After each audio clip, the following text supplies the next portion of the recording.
on time or time on distance? Somebody doesn't like time on distance. We have to.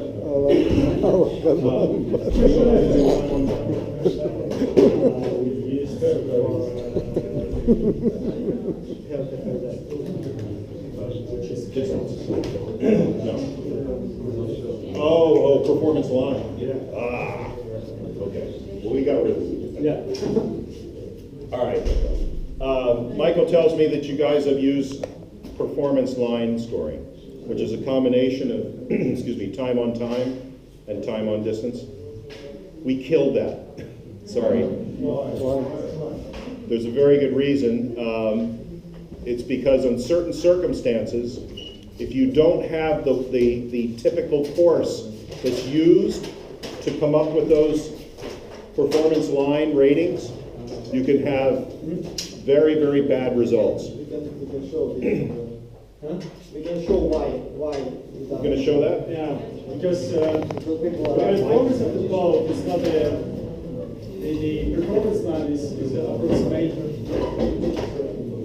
approximation of the performance of the boat into a line. But the boat doesn't perform as a line. The line increases speed doesn't go as a line across the wind range, right? So Hang on a second, before you get too far. Anybody know how to turn the lights on here? Whoa! Hang on, you got a seahorse.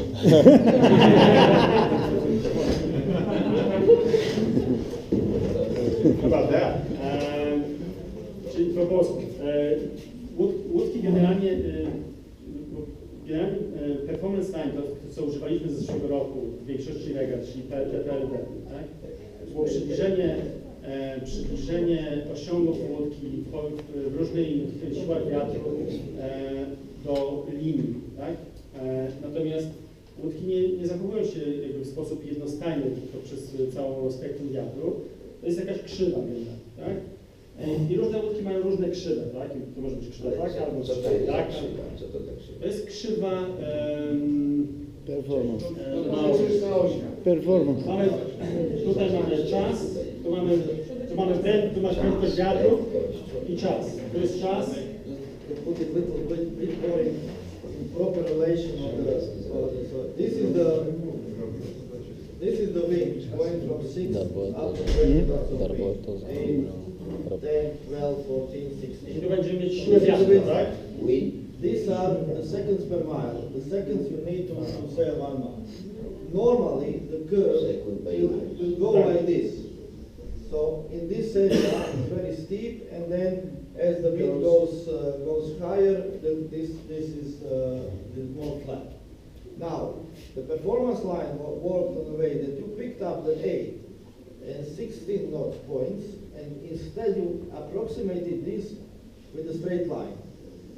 So instead of using this curve, you are using line. So this is the first error you are doing. But let's say that we may leave in this for some reason. However, now each boat has this line. Now the next one may have a line like this. So if you compare these two boats, in all these conditions, the red one is slower than this one. So in all conditions from 6 to 20 knots.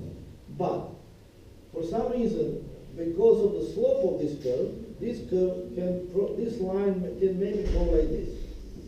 And now the point where in all this area, the black one is giving time to the red one, and here becomes completely different. So you have two boats that in a normal condition from 6 to 20 by rating, one is always faster, and as soon as the wind goes either on one direction or on other direction, outside of this border of 6 to 20 knots, you are completely different. So and then you may have so that the boat that is literally always slower, in fact, is giving time to another boat. Why this is a problem? Because we will see on the method when we are using the PCS, when we are really trying to do, we are stopped on 6 and 20 knots. And whatever is below 6, we are using the 6. Whatever is below 20, above 20, we are using 20. And with the line, there is no these boundaries. And when you have the conditions that comes out of these boundaries, you have a problem with actual wind scoring. And that's the one reason. If you have, let's say, a stable wind conditions, and you stay within this range, performance line in some cases can work together, but it's too dangerous to use it. Instead, we changed it, we removed it this day, and say either use triple number with only 3 coefficients, or use this predefined performance line and go with 7 numbers for different wind conditions and find the best one for your wind. So we had a bad example of this little corner here, 16 knots, 17 knots, at a beautiful race. It was a 155-mile race on the coast of Texas.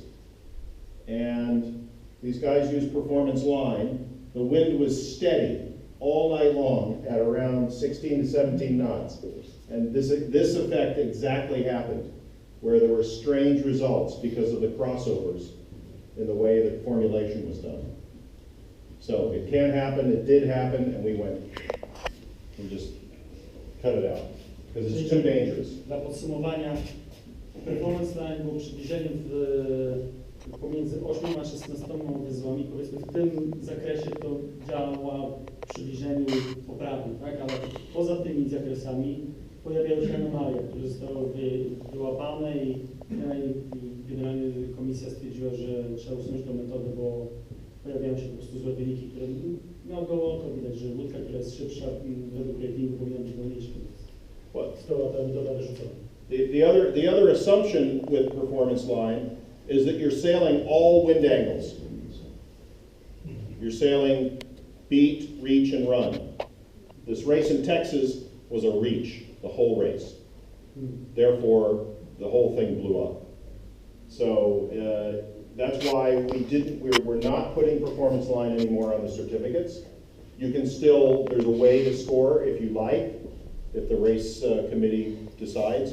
But as a general system, we don't like to use it anymore because if the conditions don't match what the assumptions are, then you get bad results.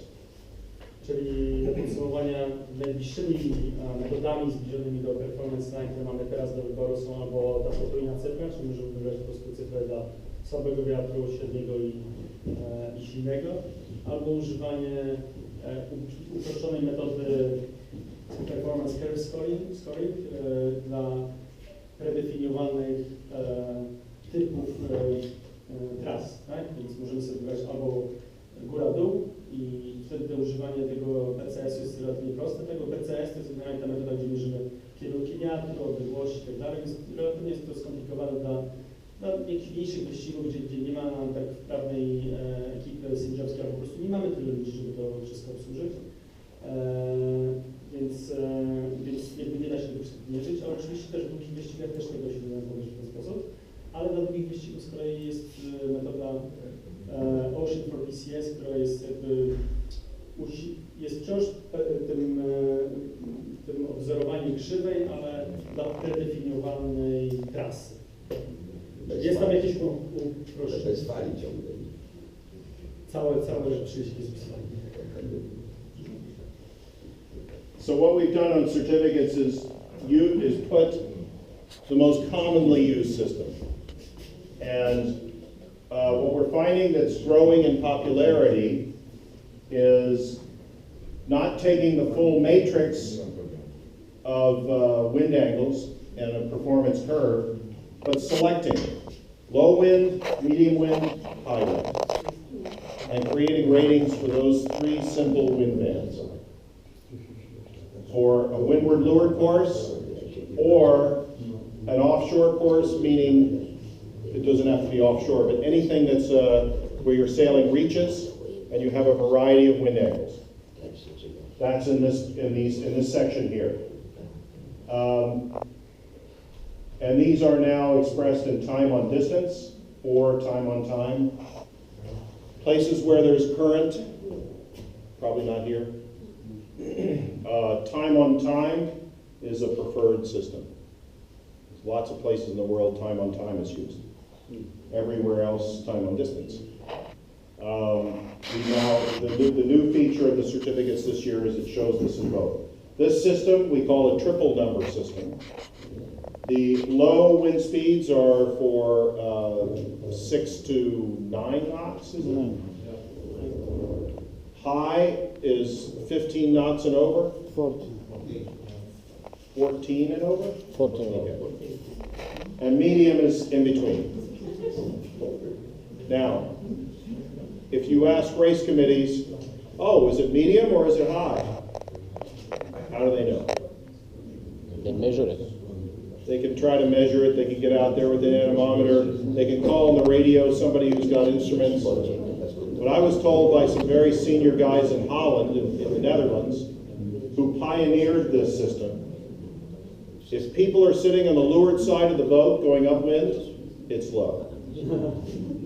If anybody's broaching downwind, it's high. And medium is everything else. So they use a very simple criteria to determine this. You don't have to overthink it. That's If we have an inshore racing, right, and say we have offset marks, this is windward leeward or this is Windward leeward, because In the use of the simple scoring system is windward leeward. In the use of traffic course and PCS, the small pieces are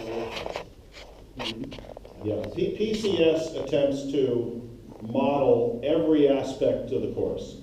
I mean, it takes the full input of every wind angle. Generally, it's and we will use it